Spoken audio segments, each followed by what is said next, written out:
No turbilhão da vida moderna, onde somos constantemente desafiados por circunstâncias imprevisíveis e emoções avassaladoras, o estoicismo surge como um farol inspirador para orientar nossas escolhas e atitudes. Originada na Grécia Antiga e solidificada em Roma por figuras emblemáticas como Zenon, Sêneca, Epiteto e Marco Aurélio, essa filosofia milenar nos convida a uma jornada de autodescoberta e transformação interior. Em seu cerne, o estoicismo preconiza a busca da felicidade não em conquistas materiais ou efêmeros prazeres, mas sim na forja do caráter virtuoso. A sabedoria estoica reside na capacidade de cultivar a razão e viver em harmonia com nossa própria natureza, aceitando com serenidade os eventos que escapam ao nosso controle. Essa abordagem resoluta nos encoraja a enfrentar desafios com coragem e discernimento, desapegando-nos das emoções tumultuadas que frequentemente obscurecem nossa visão. Ao compreender que não podemos controlar as circunstâncias externas, o estoicismo encontra uma liberdade profunda e libertadora em concentrar-se naquilo que é verdadeiramente controlável, suas atitudes, valores e escolhas morais. Assim, o estoicismo transcende um mero conceito filosófico e se torna um guia prático para a vida cotidiana. Ele nos convida a abraçar a impermanência do mundo e a reconhecer a efemeridade das paixões e desejos, direcionando-nos para uma existência mais significativa e em sintonia com o todo. Ao adotar essa mentalidade, somos inspirados a desenvolver resiliência diante das adversidades, encontrando o equilíbrio mesmo nos momentos mais turbulentos. A serenidade e a clareza do pensamento nos conduzem a decisões mais sábias e virtuosas, fortalecendo nossa capacidade de enfrentar os altos e baixos da vida com uma confiança inabalável. Pensando nisso, traremos nesse vídeo 9 princípios que estruturam o pensamento estoico. Desde já, inscreva-se no canal, deixe seu like, isso ajuda para que o YouTube, além de indicar mais sobre este tema para você, amplie o alcance para ajudar mais pessoas. O primeiro princípio é o da virtude como único bem e caminho para a felicidade. Mas o que é virtude para os estoicos? Como ela nos leva à felicidade? A virtude é o único bem e caminho para ela. Segundo os estoicos, a virtude é a conformidade das nossas vontades com a razão universal, que governa o universo e que os estoicos chamam de logos divino. É a sabedoria de reconhecer o que está sob o nosso controle e o que não está, e agir de forma prudente, justa, corajosa e moderada em cada situação. A felicidade, por sua vez, é o estado de tranquilidade da alma, que não se perturba com nada externo, mas que se contenta com o seu próprio bem interno. É a liberdade de não depender de nada que não seja a nossa própria virtude. Ela é a harmonia com o destino, que é a ordem natural das coisas. Para ilustrar esse conceito, eu gostaria de dar alguns exemplos cotidianos de como aplicar o estoicismo na nossa vida. Imagine que você está preso no trânsito, a caminho de uma reunião importante. Você se sente frustrado, ansioso e irritado. Você xinga os outros motoristas, buzina e reclama. Você se preocupa com o que vai acontecer se você chegar atrasado. Você sofre por antecipação. O que um estoico faria nessa situação? Ele se lembraria de que o trânsito é algo que não está sob o seu controle e que, portanto, não adianta se estressar ou se lamentar por isso. Um estoico se concentraria no que está sob o seu controle, que é a sua atitude diante do fato. Manteria a calma, a paciência, a cortesia. Em regra, aproveitaria o tempo para refletir, para ouvir uma música, para respirar fundo. Um estoico aceitaria o destino como ele é, e não como ele gostaria que fosse. Mas então, um estoico não tem compromisso? Se ele não se importa com nada? Não, pelo contrário. Neste exemplo, um estoico não ficaria de braços cruzados e depois pediria desculpas simplesmente pelo atraso. Ele manteria calma e serenidade e se perguntaria: o que posso fazer para contornar essa situação da melhor forma possível? É possível estacionar o carro e chegar a pé? É possível participar da reunião remotamente enquanto aguardo? Há algo em que ele pode adiantar no serviço enquanto aguarda no carro? Posso sugerir ao meu chefe que eu compense ficando além do horário? Pedir para alguém me substituir enquanto não chego? Observe que as coisas que te compete fazer devem ser tomadas. Porém, irá adiantar eu ficar buzinando insistentemente? Vai adiantar eu xingar o motorista do lado? Eu esbravejar dentro do carro? Eu aumentar a minha ira? Ficar pensando de que serei demitido por não chegar a tempo? Não acha? Então, por que devo me preocupar, se já tomei todas as medidas possíveis? Outro exemplo, imagine que você está apaixonado por alguém, mas essa pessoa não corresponde aos seus sentimentos. Você se sente triste, angustiado e rejeitado. Idealiza essa pessoa, pensa nela o tempo todo, faz de tudo para conquistá-la. Você sofre por algo que não tem. O que o estoico faria numa situação como essa? Provavelmente se lembraria de que o amor é uma paixão, e que as paixões são irracionais e perturbadoras da razão. Ele se lembraria de que a pessoa amada é algo externo a ele, e que, portanto, não depende de sua vontade. Se concentraria no seu próprio bem interno, que é a sua virtude. Assim, ele cultivaria a sua autoestima, os seus valores, os seus projetos. Eis que não idealizaria essa pessoa, mas sim veria como ela é, uma igual a si mesmo, um ser humano de vontades próprias, falível e imperfeito.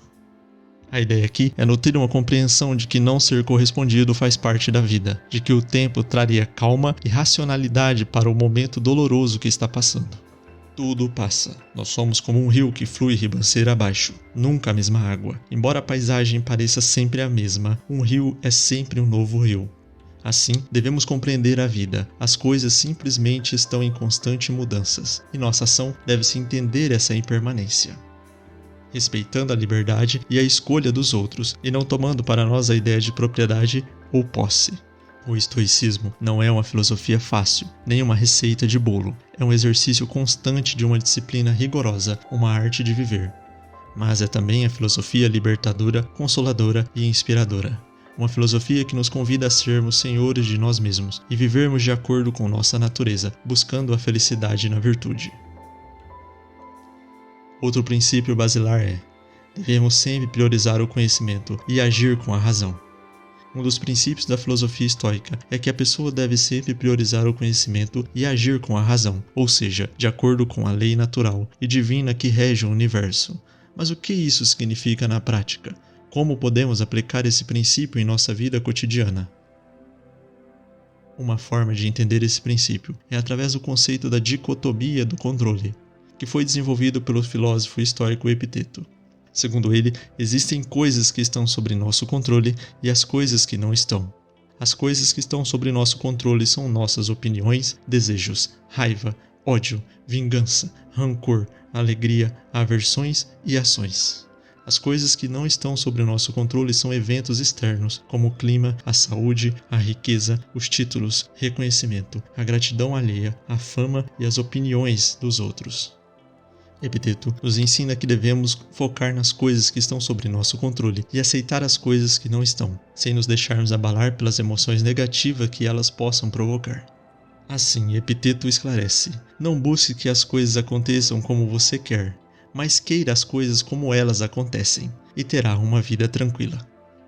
Esse é um exemplo de como agir com razão, ou seja, de forma coerente com a natureza das coisas e com a nossa própria natureza racional. Agir com a razão não significa ignorar ou reprimir as emoções, mas sim compreendê-las e moderá-las, para que elas não nos impeçam de fazer o que é correto e sábio. Agir com a razão significa buscar o conhecimento verdadeiro sobre nós mesmos e sobre o mundo, para que possamos viver de acordo com nossa essência e nosso propósito. Por exemplo, você já chegou em um ambiente novo e teve a sensação de que as pessoas estão julgando você, e isso causou desconforto? Se você já sentiu essa sensação em algum lugar, é porque você é humano.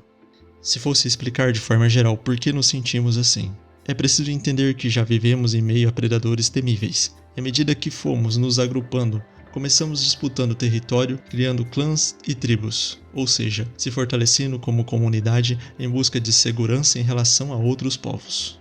Logo, uma pessoa desconhecida é instintivamente uma ameaça, pois nosso cérebro padroniza situações, locais, estilo, posturas como sendo amistosas, neutras ou ameaçadoras. Às vezes, não é nem intencional. Inconscientemente reagimos a situações sociais. Você já reparou que considera-se educação tirar o chapéu ou o boné quando se fala ou chega na casa de alguém? ou mesmo que é hábito amistoso cumprimentar com um aperto de mãos. Isso acontece porque cobrir o rosto e esconder as mãos são sinais de ameaça para nossos instintos, pois um rosto conhecido gera confiança, e ver as mãos é a confirmação de que a pessoa não esconde nenhum objeto que possa nos ofender. Percebe que, racionalmente pensando, não é as pessoas que estão julgando você. Pode até ser que os instintos delas o façam olhar quem entrou no recinto, mas a sensação de que não é bem-vindo ou o desconforto são apenas uma resposta natural de seus instintos de fugir ou lutar. Então, em sua forma de percepção da vida, essa sensação normalmente se dissipa em alguns minutos. Porém, há pessoas que não compreendem isso. Levam para si ou remoem internamente esse sentimento, como se todos estivessem contra elas, ou estão julgando a sua aparência ou comportamento. Às vezes, essas pessoas apresentam comportamentos inseguros e estão com o lado emocional abalado. A sua percepção torna-se viciada pelos sentimentos, os quais tendem a darem respostas não racionais. O que quero que compreenda é que todos nós podemos agir com razão em nosso dia a dia, compreendendo nossa história, reações biológicas e instintivas, emoções, gatilhos mentais e sentimentos, buscando sempre tomar distância dos eventos críticos antes de decidir sua reação, evitando reações puramente emotivas. O prazer é um inimigo do sábio.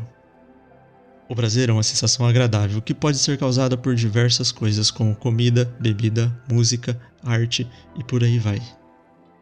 O prazer não é um mal em si mesmo, mas pode se tornar um problema se for buscado de forma excessiva e desordenada, sem levar em conta as consequências ou os deveres morais. O prazer pode nos distrair do que é realmente importante, nos tornar escravos de nossos desejos e nos afastar da virtude.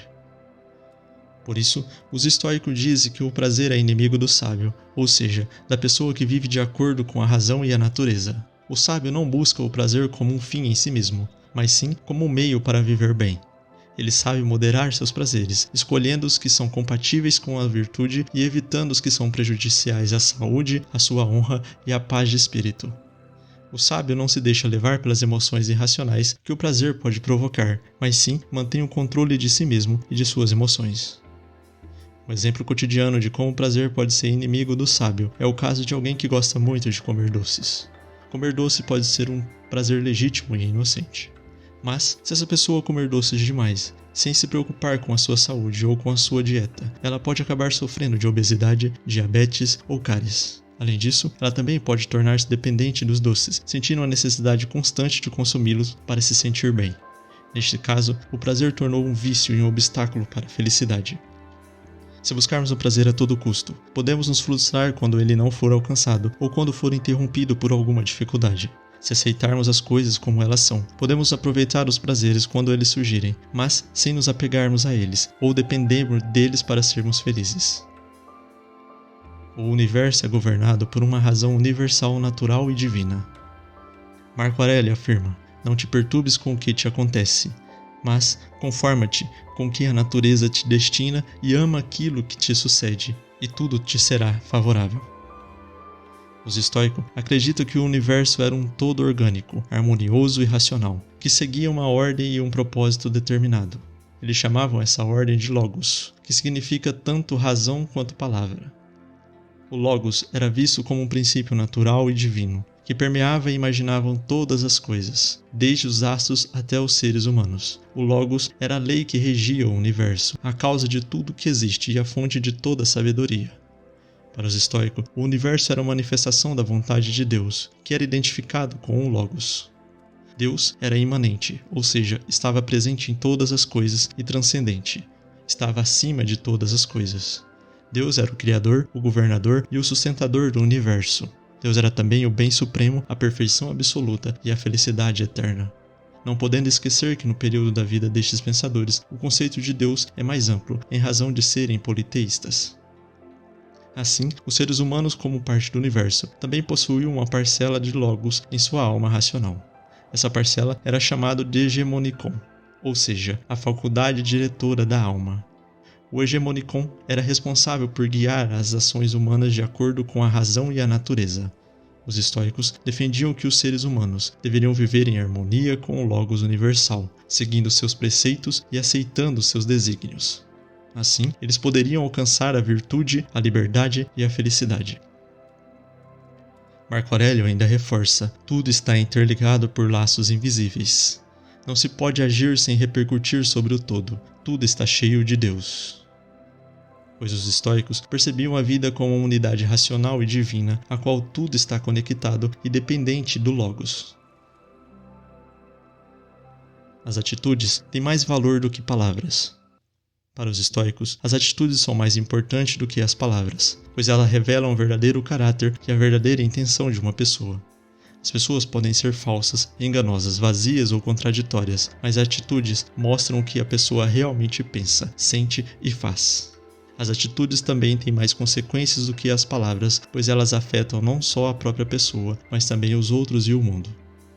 Por isso, para o estoico, a prática era mais importante do que a teoria. Há uma valorização do exemplo frente ao discurso, exigindo-se mais a coerência do que a eloquência. Eles defendem que devemos agir de acordo com nossos princípios e não apenas falar sobre eles. Eles também nos exortam a ser honestos, justos, generosos e corajosos em nossas atitudes, pois essas são as virtudes que nos aproximam da razão e da natureza. Um exemplo de como a atitude tem mais valor do que palavras é o caso de alguém que promete ajudar um amigo em uma situação difícil na frente de outras pessoas. Mas, na hora de cumprir a promessa, inventa uma desculpa e se esquiva. Essa pessoa demonstra com sua atitude de que não é confiável, leal ou solidária, mesmo que suas palavras digam o contrário. Portanto, tal pessoa perderia o respeito e a admiração de seu amigo e de si mesma. Compreende a importância da ação honesta, de estar perfeitamente alinhado seu pensamento e palavras com a sua ação? Do que adianta um homem pregar o moralismo baseado na palavra de sua fé, pregar a fidelidade e manter um relacionamento extraconjugal, pregar a honestidade e agir desonestamente quando ninguém vê, condenar as leis de seu país e quando é preciso parar em um semáforo vermelho, se sentir no direito de atravessar porque está com pressa? Perceba a importância de alinhar a sua forma de pensar com as suas ações. Devemos nos concentrar no que podemos controlar e aceitar o que não podemos. Para os estoicos, devemos distinguir cuidadosamente o que é nosso encargo, ou seja, algo sobre o nosso próprio poder, e o que não é. São nossos encargos, nossas escolhas voluntárias, a saber, nossas ações e julgamentos, enquanto todo o resto não está sob o nosso controle. Devemos nos concentrar no que podemos controlar, pois é isso que depende de nós e o que podemos melhorar. Devemos agir de acordo com nossos princípios e valores, buscando a virtude em todas as situações. Devemos também ser responsável pelas nossas ações e assumir as consequências delas. Devemos aceitar o que não podemos controlar, pois isso é o que não depende de nós e o que não podemos mudar. Devemos aceitar as coisas como elas são, sem nos deixar levar pelos nossos desejos ou pelos nossos medos. Devemos também ser gratos pelas coisas boas que temos e não nos lamentarmos pelas coisas ruins que acontecem. Um exemplo cotidiano de como devemos nos concentrar no que podemos controlar e aceitar o que não podemos é o caso de alguém que está estudando para uma prova. Essa pessoa pode controlar seu tempo de estudo, sua organização e sua atenção e dedicação. Deve concentrar em fazer o seu melhor para aprender o conteúdo e se preparar para a prova.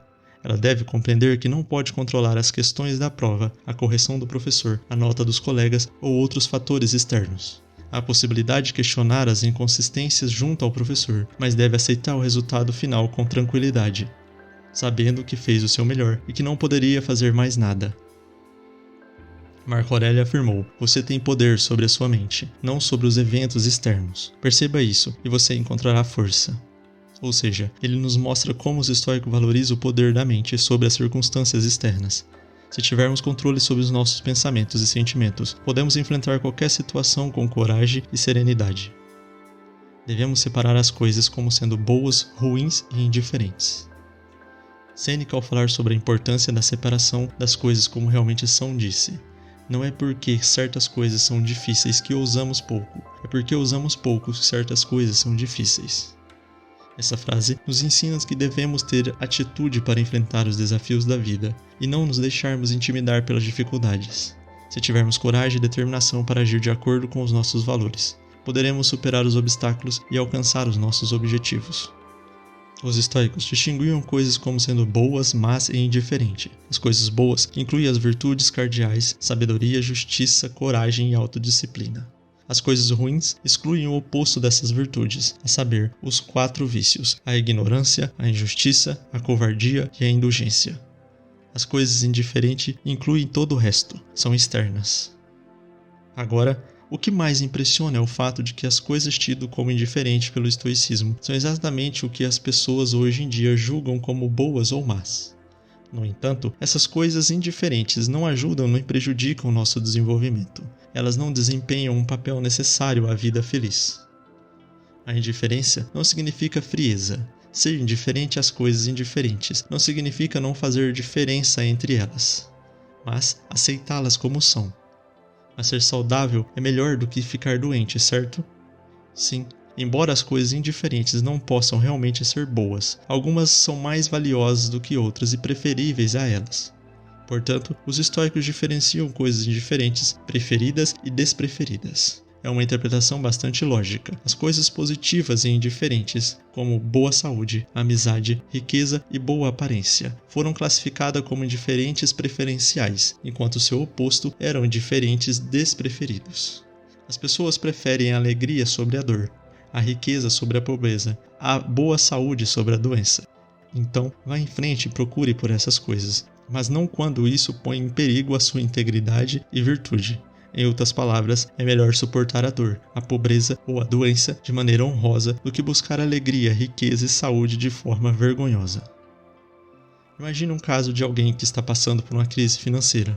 Essa pessoa pode considerar essa situação como uma coisa ruim e se desesperar, se revoltar ou corromper para tentar sair dela. Ou essa pessoa pode considerar a situação como uma coisa indiferente e aceitá-la com tranquilidade, procurando fazer o melhor possível com os recursos que tem e mantendo a sua honestidade e dignidade. Essa pessoa pode ainda aproveitar essa situação para exercitar as suas virtudes, como a sabedoria para administrar o seu dinheiro, a justiça para não prejudicar os outros, a coragem para enfrentar os desafios e a disciplina para evitar os gastos desnecessários. Assim, Epiteto dizia: não peça que as coisas aconteçam como você quer, mas deseje que aconteçam e você terá uma vida tranquila. Devemos praticar o infortúnio. Calma, não precisa ficar assustado com a ideia de desejar ou praticar coisas azaradas em nossa vida. Vou explicar melhor este princípio. O estoicismo é uma escola de filosofia que ensina que a felicidade não depende das coisas externas, mas sim da forma como lidamos com elas. Os estoicos acreditam que a única coisa boa é a virtude, ou seja, agir de acordo com a razão e a natureza. As outras coisas, como saúde, riqueza, fama e prazer, são indiferentes, ou seja, não são nem boas e nem más em si mesmas, mas depende do uso que fazemos dela.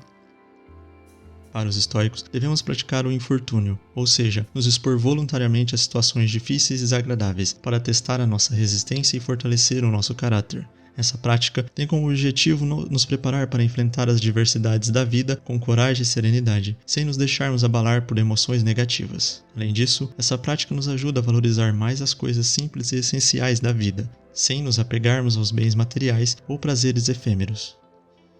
Pense que alguém que decide fazer um jejum periódico.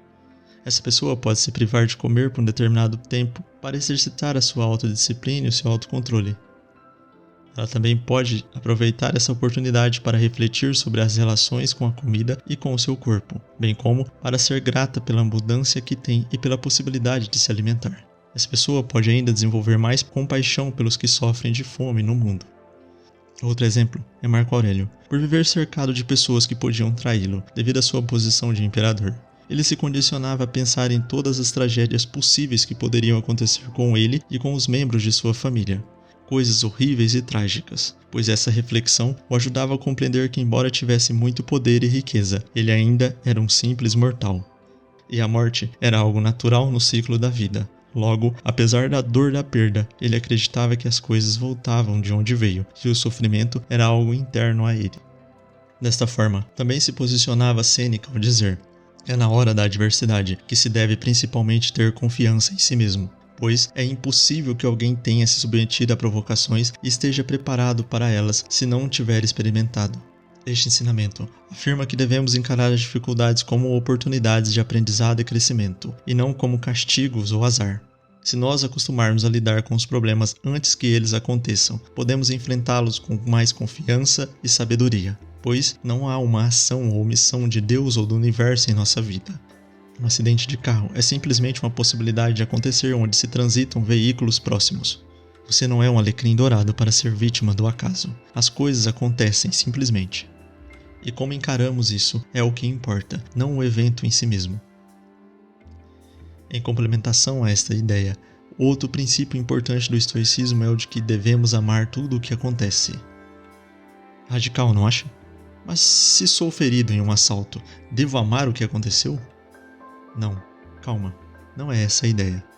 Para os estoicos, devemos amar tudo o que acontece, ou seja, aceitar com gratidão e alegria todos os eventos da vida, sejam eles favoráveis ou desfavoráveis. Essa atitude tem como objetivo nos alinhar com o Logos, ou seja, o princípio racional e divino que governa o universo. Os estoicos acreditam que tudo o que acontece faz parte de um plano cósmico perfeito e sábio, que visa o bem de todos os seres. Portanto, devemos confiar na providência divina e não nos rebelarmos contra o destino.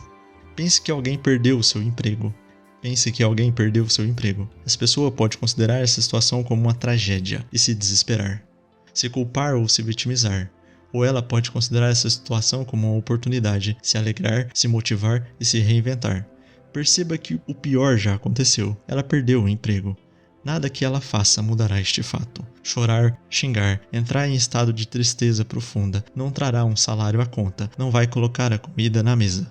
Logo, amar ou odiar esse evento não faz diferença.